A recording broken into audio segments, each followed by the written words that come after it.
मित्रों नमस्कार। पिछले वीडियो में मैंने एक दृष्टांत दिया था कि अरब में भीषण गर्मी पड़ती है, सूरज उन्हें पसंद नहीं है, जबकि हमारे यहाँ सूरज को भगवान मान के उसकी पूजा करते हैं। तो दिन भर लोग अरब में परेशान रहते हैं, लेकिन रात भी जो है उनकी बिल्कुल काली, कहीं आ जा नहीं सकते। लेकिन जो ही चांद उन्हें दिखा तो उन्हें आनंदित हो गए कि अब तो 15 दिन जो है हम रात भर काफिले में चलेंगे, आनंद मनाएंगे। और ये अल्लाह की नियामत है, और इसीलिए चांद जब दिखता है तो खुशी मनाते हैं, ईद मनाते हैं। ये वास्तविकता है। आज हम वैज्ञानिक जगत में रह रहे हैं, और विज्ञान में जो वास्तविकता है उसमें अभी अभी विगत कुछ सालों में स्विट्ज़रलैंड में एक टनल बनाई गई और उसमें परीक्षण किया गया कि ऐसा कौन सा पार्टिकल है जिससे ये संसार, ये पृथ्वी, इसका अद्भुत उदय हुआ है, जिसे गॉड पार्टिकल कहते हैं, और जिसे पीटर हिग्स, जो इंग्लैंड के वैज्ञानिक थे, और उनको भी शायद प्रेरणा मिली थी सत्यनाथ बसु से, तो उस कण का नाम रखा गया हिग्स बोसान। अब उसमें खोज तो लिया उन्होंने परमाणु विस्फोट करके,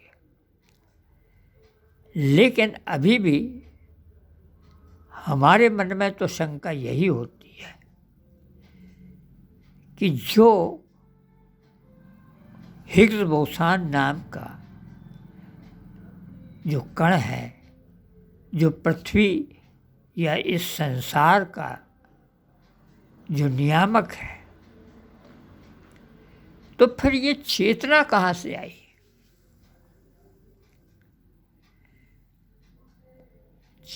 मनुष्यों में तो बुद्धि है, लेकिन जो पशु हैं उनमें चेतना अवश्य है, लेकिन उनमें बुद्धि नहीं है। तो ये जो अंतर है, वनस्पतियां हैं, पेड़ पौधे, जो हमारे आसपास की जितनी प्रकृति है उसमें चेतना नहीं है, लेकिन उसका हम उपयोग करते हैं, और वो भी सभी इसी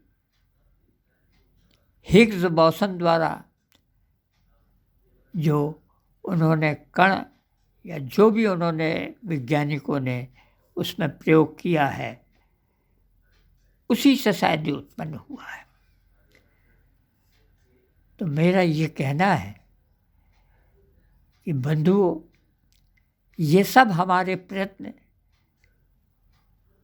हमने कभी, वैज्ञानिकों ने कभी प्रयत्न तो किए, एफर्ट्स किए, और वो भी गीता के उपदेश से ही किए। उन्होंने फल की कोई कामना नहीं की, और आज हम कहाँ से कहाँ पहुँच गए। जब डार्विन ने कहा ऑरिजिन स्पेसीज, उसको भी हमने माना। न्यूटन ने कहा ये पृथ्वी का गुरुत्वाकर्षण की खोज की, मोशन की खोज की। आइंस्टीन का सापेक्षिक सिद्धांत। तो ये जो वैज्ञानिकों ने इस पृथ्वी को की समस्त जितनी भी आपको सुविधाएं मिलती हैं विज्ञान से, इलेक्ट्रोमैग्नेटिक वेव्स, ये भी आपकी अमेरिकन लोगों ने खोजी और उससे आज आपके मोबाइल चलते हैं।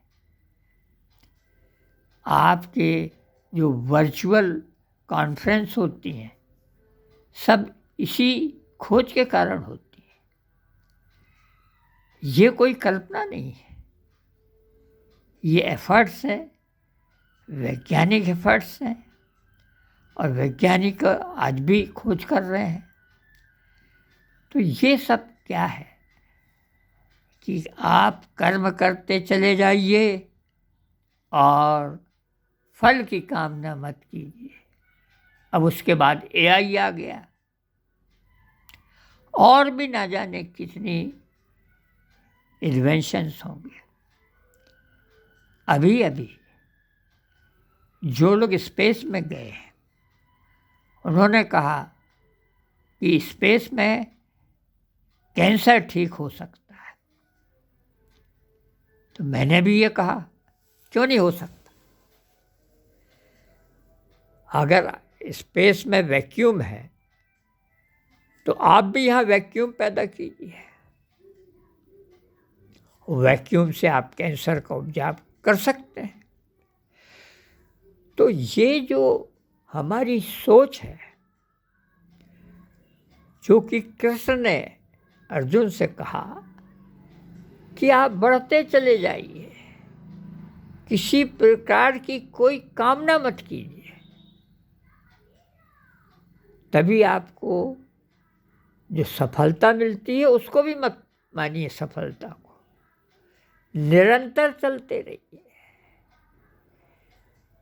तो गीता जो है वो कोई धर्म ग्रंथ नहीं है, जैसा कि आपका एक संकुचित धर्म होता है, इस्लाम है, क्रिश्चियनिटी है या और कोई भी धर्म है कि जिसमें अगर आप दीक्षित होना चाहते हैं तो एक पर्टिकुलर रस्म होती तभी आप उसमें प्रवेश कर सकते हैं। लेकिन सनातन धर्म ऐसा नहीं है। सनातन एक जीवन शैली है। तो मित्रों, मैं आपको अपने विचारों से अवगत करा रहा हूँ।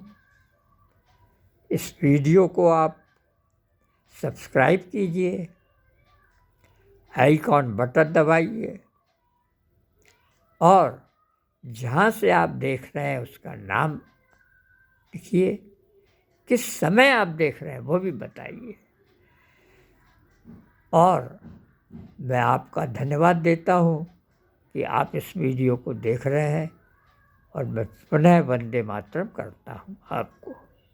धन्यवाद।